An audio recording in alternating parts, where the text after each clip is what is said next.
La chute de l'Empire ottoman n'a pas immédiatement conduit à l'indépendance arabe tant attendue au Moyen-Orient. Pendant la Première Guerre mondiale, la Grande-Bretagne et la France avaient fixé en secret leur zone d'influence dans la région avec les accords Sykes-Picot.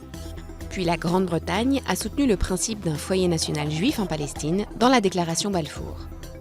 Dans la lutte contre l'impérialisme européen durant les décennies suivantes, le nationalisme arabe va éclipser des tensions récurrentes dans la région, entre les musulmans sunnites et chiites, ou entre des groupes ethniques, comme les Kurdes, qui réclament un État indépendant.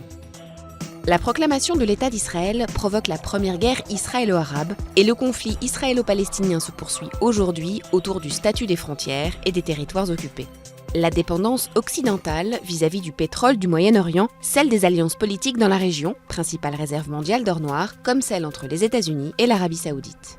Malgré le soutien apporté à Bagdad durant la guerre Iran-Irak, Washington et Riyad conduisent l'offensive pour chasser l'Irak de l'émirat pétrolier du Koweït durant la première guerre du Golfe.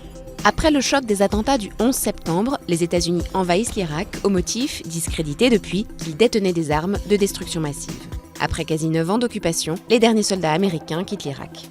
Dans un climat d'instabilité, les révoltes du printemps arabe renversent plusieurs dirigeants dans la région, la guerre civile s'ancre en Syrie.